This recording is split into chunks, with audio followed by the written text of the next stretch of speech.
প্রথমে ভিডিওটা দেখো, তারপর মজার মজার কমেন্টগুলো পড়তে শুরু করব। ও তোর সূচের ফাঁকে গো আমার সুতা ঢুকছে নাই, ও তোর সূচের ফাঁকে গো আমার সুতা ঢুকছে নাই। তুই দেন বলে হামকে মাইরি, তুই দেন বলে হামকে মাইরি, সুতা কি করে। अपने कान में ईयरफोन्स डाल लो। क्या डाल भी लिए?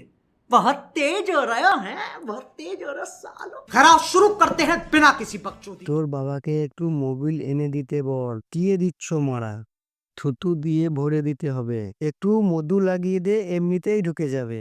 থুতু দিয়ে জোরে চাপ মারলে সুতো ঠিক ঢুকে যাবে। আমি ধরে ঢুকিয়ে দেব। থুতু ঢোকানোর জন্য বহু ছেলে রেডি আছে। সোচের ফাঁকটা কি এতই ছোট? একটু তেল দিলে পচাত করে ঢুকে যাবে। তুমি ওই জায়গায় হাত দিলে আমার মন ভালো থাকে না, মনে হয় সুতো আমার। হয়তো তোমার ফুটো ছোট, ওই জন্য ঢোকে। ফাঁকটা কোথায় দেখাচ্ছ দিদি? ফটো ছোট নাকি? ভিডিওটা কেমন লাগলো?